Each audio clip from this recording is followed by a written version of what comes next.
জমির মালিকানা প্রমাণের জন্য কার ক্ষমতা সব থেকে বেশি, দলিল, রেকর্ড নাকি দখলের? আজকে এই সংক্রান্ত বিষয় নিয়ে বিস্তারিত আলোচনা করব।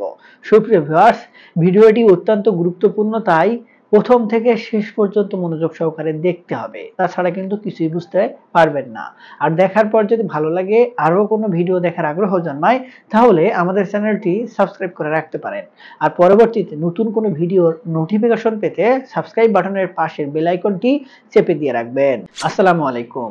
সুপ্রিয় ভিউয়ার্স, প্রায়শই এমন দেখা যায় যে একটি জমির একাধিক মালিকানা কিংবা একাধিক মালিক উপস্থিত হয়ে জমি ভোগ দখল করার চেষ্টা করে। এক্ষেত্রে যে সকল ব্যক্তি জমির মালিকানা দাবি করছে, প্রত্যেক ব্যক্তির কাছে কোনো না কোনো প্রমাণ থাকে। হয়তো কারো কাছে দলিল, কারো কাছে রেকর্ড কিংবা কারো কাছে দখলে রয়েছে। এখন এই যারা মালিকানা দাবি করছে, তারা তো আর সকলেই আসল মালিক না। কেউ ভুয়া মালিক, আবার কেউ আসল মালিক। এখন এক্ষেত্রে আসল মালিককে এটি চিহ্নিত করতে হয় ডকুমেন্টের মাধ্যমেই। এখন ডকুমেন্টগুলো কোনটি সব থেকে ভালো কিংবা কার ক্ষমতা সব থেকে বেশি, কে কোন ডকুমেন্টের বলে জমির ভোগ দখলে যেতে পারবেন, এটি আসল প্রশ্ন। প্রথমে এই তিন শ্রেণীর প্রমাণকে যদি আমরা একে একে আলোচনা করি, প্রথমেই ধরুন দলিল। দলিলের গুরুত্ব কিন্তু অপরিসীম। যে কোনো জমির মালিকানা হস্তান্তর করতে গেলে একটি দলিল তৈরি করে হস্তান্তর করতে হয়। তাছাড়া কিন্তু মুখে মুখে কিংবা ভবিষ্যতে দলিল তৈরি করে দিব, এখন ভোগ দখল করেন, এগুলোর কিন্তু কোনো ভ্যালু নেই। আপনি দলিল তৈরি করলেন মানে জমির মালিকানা পেলেন, দলিল তৈরি করলেন না মানে জমির মালিকানা আপনার কাছে আসলো না, শুধু ভোগ দখল আসলো। যখন তখন যে কেউ আপনাকে সম্পত্তি থেকে উচ্ছেদ করতে পারবে।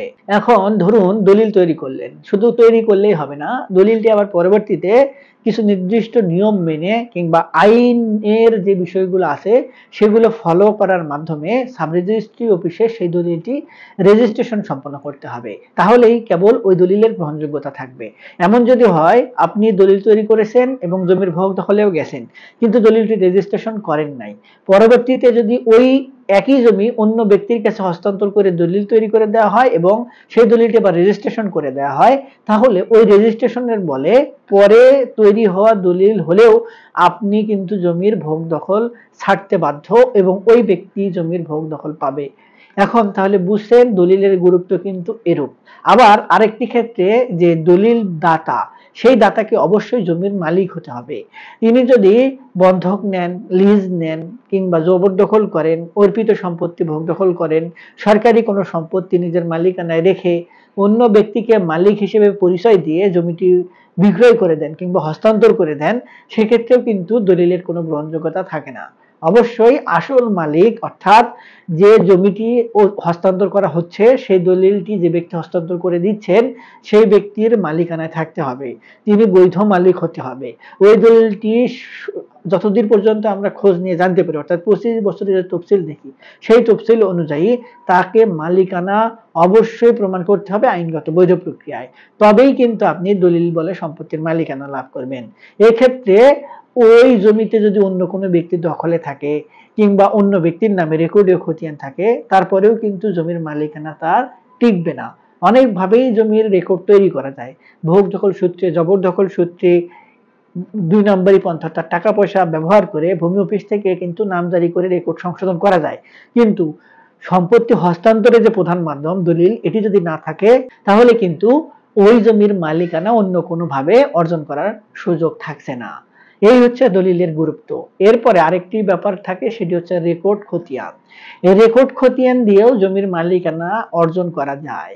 এক্ষেত্রে দলিল বা দখল থাকলেও সেক্ষেত্রে দলিল বা দখলের কোনো গুরুত্ব থাকে না, ক্ষমতার দিক থেকে রেকর্ড কিন্তু অনেক উপরে। অর্থাৎ দলিল দিয়ে জমির মালিকানা হস্তান্তর করা যায়, কিন্তু জমির মালিকানা প্রতিষ্ঠিত করে আইনগতভাবে আদালত এবং রাষ্ট্র। এখন আদালত এবং রাষ্ট্রের কাছে সবথেকে বেশি গুরুত্বপূর্ণ হচ্ছে রেকর্ড খতিয়ান কার নামে। তবে এক্ষেত্রে রেকর্ড খতিয়ানও অবশ্যই বৈধ প্রক্রিয়ায় তৈরি হতে হবে। ধরুন আপনার পিতা একটি সম্পত্তির আসল মালিক, তিনি হয়তো কারো কাছ থেকে বৈধ পন্থায় ক্রয় করেছেন, তিনিও আসল মালিক ছিলেন, কিংবা আপনার দাদার কাছ থেকে পেয়েছেন কিংবা দাদির কাছ থেকে পেয়েছেন, তারাও আসল মালিক ছিলেন। এইভাবে ওয়ারিশান সূত্রে পেয়ে পরবর্তীতে আপনার কাছে সম্পত্তিটি এসেছে। এখন এক্ষেত্রে আপনার বাবার নামে রেকর্ড ছিল, তিনি যার কাছ থেকে নিয়েছেন তার নামে রেকর্ড ছিল, পরবর্তীতে আপনি পেয়েছেন আপনার নামে রেকর্ড হয়েছে। এই হচ্ছে রেকর্ডের আসল শ্রেণীবিন্যাস। কিংবা আপনি কারো কাছ থেকে ক্রয় করেছেন, তিনি আসল মালিক, তিনি হয়তো অন্য কোনো আসল মালিকের কাছ থেকে হস্তান্তর সূত্রে পেয়েছেন। সকলের নামে একের পর এক রেকর্ড খতিয়ান রয়েছে এবং মাঝখানে কিভাবে হস্তান্তর হয়েছে অর্থাৎ দলিল সেটি রয়েছে। এবং আপনার নামে যদি রেকর্ড থাকে তাহলে এই যে রেকর্ড, এই রেকর্ডটি কিন্তু অথেন্টিক এবং এই রেকর্ডের বলে সম্পত্তির ভোগ দখলে থাকতে পারবেন। কিন্তু যদি কোনো কারণে আপনি যার কাছ থেকে সম্পত্তি পেয়েছেন তার নামে রেকর্ড না থাকে, কিংবা তিনি যদি অবৈধ পন্থায় সম্পত্তির মালিক হন এবং পরবর্তীতে আপনার কাছে হস্তান্তর করে এবং আপনার নামে যদি রেকর্ড থাকে, তাহলে সেই রেকর্ডের কিন্তু কোনো ভ্যালু নেই, ভ্যালুলেস। আসল মালিক যদি মিসকেস করে, আদালতে সত্যের মামলা করে, তাহলে কিন্তু আপনার যে সম্পত্তির মালিকানা, যে রেকর্ড খতিয়ান রয়েছে আপনার, সেটির বলে কোনোভাবে সম্পত্তির মালিকানা ধরে রাখতে পারবেন না। আপনি যদি বলেন আমার কাছে দলিল রয়েছে, আমার কাছে রেকর্ডীয় খতিয়ান রয়েছে, কোনো লাভ হবে না, আসল মালিক সম্পত্তির ভোগ দখল পাবে। এই যে রেকর্ড, এই রেকর্ডের গুরুত্ব এতটাই। আবার যদি কারো কাছে এমন হয় যে দলিল খুঁজে পাওয়া যাচ্ছে না, কিংবা পূর্বপুরুষের কাছ থেকে সম্পত্তি প্রাপ্ত হওয়ার কথা, কিন্তু পূর্বপুরুষের পরে আপনার কাছে না এসে এমন একজন ব্যক্তির কাছে গিয়েছে, তিনি কোনোভাবেই আপনার পূর্বপুরুষের কাছ থেকে অর্থাৎ আপনার বাবার, আপনার দাদার কাছ থেকে সম্পত্তি ক্রয় করে নাই। এখন যদি এই প্রক্রিয়া হয়, তাহলে যে ব্যক্তি ভোগ দখলে রয়েছে তার নামে যদি রেকর্ড খতিয়ানও থাকে, পরবর্তীতে সেগুলো বাতিল হয়ে যাবে। আপনার দাদার নামে কিংবা আপনার বাবার নামে যে রেকর্ড খতিয়ান রয়েছে, সেই রেকর্ড খতিয়ান এবং আপনি ওয়ারিশান সূত্রে সম্পত্তি পাবেন, ওয়ারিশান সনদ দিয়ে সম্পত্তির মালিকানা দাবি করতে পারবেন। অন্য কারো কাছে কোনো দলিল নাই, খতিয়ান নাই, কিংবা যা থাকে থাকুক না কেন, তারা অবৈধ মালিক হিসেবে বিবেচিত হবে। আপনি শুধু রেকর্ড খতিয়ানের বলেই সম্পত্তির মালিকানা পাবেন। এরপরে আরেকটি বিষয়ের কথা বলা হচ্ছে যে জমির দখল। এক্ষেত্রে দখলের গুরুত্বটি খুব একটা বেশি না, খুবই সীমিত। কিন্তু এখন ধরুন একজন ব্যক্তি একটি সম্পত্তি রেখে অন্যত্র কোথাও চলে গিয়েছে, যুগের পর যুগ তিনি নিরুদ্দেশ। আপনি সম্পত্তির দখলে রয়েছেন এবং ভোগ দখল করছেন। আপনাকে তামাদির 28 ধারার মেয়াদে 12 বছর পর্যন্ত কেউ ভোগ দখলে বাধা প্রদান করে নাই কিংবা করছে না। সেক্ষেত্রে আপনি যে সম্পত্তি ভোগ দখল করছেন, এই ভোগ দখল সূত্রে মালিকানা অর্জন করতে পারবেন।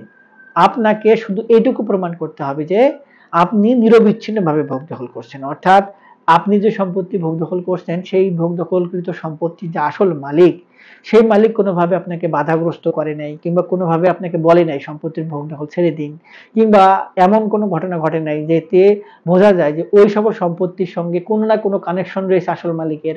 হয়তো বছরে বছরে তাকে কোনো কিছু অর্থ দিতে হয়, কিংবা ফসল পাঠাতে হয়। এই ধরনের কোনো ঘটনা না থাকলে, মালিক যদি নিরুদ্দেশ হয়, মালিকের যদি খোঁজ খবর না পাওয়া যায়, তাহলে রাষ্ট্র দেখে যে ওই সকল সম্পত্তির তো সুষ্ঠু বন্টন প্রয়োজন। তাহলে সেক্ষেত্রে যে ব্যক্তি ভোগ দখলে রয়েছে, সেই ব্যক্তি যদি ইচ্ছুক থাকে, তাকে কিন্তু আদালতের মাধ্যমে যথাযথ কর্তৃপক্ষকে নির্দেশ প্রদান করা হয়, তাকে যেন ডকুমেন্ট তৈরি করে দেওয়া হয়। অর্থাৎ দলিল, খতিয়ান, যেটুকু ডকুমেন্ট তৈরি করা প্রয়োজন মালিকানা প্রমাণ করার জন্য, সকল কিছু তৈরি করে দেয়া হয়। এই একটি মাত্র গ্রাউন্ডের কারণেই শুধুমাত্র দখল বলে সম্পত্তির ভোগ দখল পাওয়া যায়। এবং এই দিক থেকে যদি দেখা যায় যে আপনাকে আসল মালিক হিসেবে প্রতিষ্ঠিত করে দেওয়া হয়েছে 3-4 যুগ পরে, এবং পরবর্তীতে আসল মালিক আসে, এসে বলে যে এই সম্পত্তি তো আমাদের, দলিল খতিয়ান আমাদের কাছে, তাহলে সেক্ষেত্রেও কিছুটা বিড়ম্বনা তৈরি হতে পারে। তবে যেহেতু আদালতের নির্দেশ এবং আদালতের নির্দেশই সর্বশেষ নির্দেশ, এক্ষেত্রে অন্য কোনো ডকুমেন্ট তেমন ভাবে গ্রহণযোগ্যতা পাবে না। তবে তারা পরবর্তীতে যদি আদালতে মামলা করে এবং আদালত যদি মনে করে প্রযোজ্য ক্ষেত্রে যে আপনার ভোগ দখল বাতিল, আপনার ডকুমেন্ট যেগুলো তৈরি করে দেওয়া আছে সকল কিছু বাতিল করে আসল মালিকের সম্পত্তি বুঝিয়ে দেওয়া প্রয়োজন, তাহলে কিন্তু আপনার ভোগ দখলও থাকছে না। অর্থাৎ ভোগ দখল সকলের নিচের ক্ষমতায় রয়েছে। এবং আপনারা যে এই 3টি ডকুমেন্টের কথা শুনলেন, অর্থাৎ দলিল, খতিয়ান এবং ভোগ দখল, এই ভোগ দখলকৃত বিষয়গুলো সম্পূর্ণটা কিছু না কিছু হলেও কোনো না কোনো দিক থেকে কিন্তু সম্পর্কিত। অর্থাৎ দলিল তৈরি হলে পরবর্তীতে আপনাকে খতিয়ান তৈরি করতে হবে, খতিয়ান থাকলে অবশ্যই আপনাকে দলিল থাকতে হবে। খতিয়ান রয়েছে, দলিল নেই, এমন ঘটনা খুব কমই রয়েছে। দলিল রয়েছে, খতিয়ান নেই, এমন ঘটনা কিন্তু অহরহ রয়েছে। অনেক সময় এই যে দলিল, যেটি দলিল থাকলেও খতিয়ান সংশোধন করার সুযোগ না পেলে, এক্ষেত্রে যদি যে ব্যক্তির কাছ থেকে সম্পত্তি হস্তান্তর করে নেওয়া হয়েছে সেই ব্যক্তি কিংবা তার অন্য কোনো ওয়ারিশ এসে মালিকানা দাবি করে এবং আপনার কাছে যদি বৈধ পন্থায় তৈরিকৃত দলিল থাকে তাহলে সেই দলিল দিয়ে সম্পত্তির মালিকানা টিকে রাখতে পারবেন। কোনোভাবেই কোনো খতিয়ান কিংবা রেকর্ড কোনোভাবেই আপনার এই দলিলের কাছে পাত্তা পাবে না। সুপ্রিয় ভিউয়ার্স, এই তিনটি ডকুমেন্টের মধ্যে আলোচনা সাপেক্ষে এটি বোঝা গেল যে সবার উপরে ক্ষমতার দিক থেকে দলিল, পরবর্তীতে রেকর্ডীয় খতিয়ান এবং সর্বশেষ আপনার দখলের অবস্থান রয়েছে। এই তিনটি প্রক্রিয়ার মাধ্যমে কে কোন পদ্ধতিতে জমি পাবেন কি পাবেন না বিষয়গুলো হয়তো কিছুটা হলেও আপনারা নিশ্চিত হতে পারবেন। তারপরে এই সংক্রান্ত বিষয় নিয়ে যদি আরো কোনো কিছু জানার থাকে কিংবা বোঝার থাকে একজন ভালো অভিজ্ঞ আইনজীবীর পরামর্শ গ্রহণ করবেন। আমাদের থেকে কোনো কিছু জানার থাকলে ভিডিওর নিচে কমেন্ট বক্সে এসে সেখানে কমেন্টস করবেন, আমরা আপনাদের সহযোগিতা করার চেষ্টা করব। আজকে এ পর্যন্তই, দেখা হবে সামনে নতুন কোনো ভিডিওতে। ততদিন পর্যন্ত ভালো থাকবেন, ধন্যবাদ।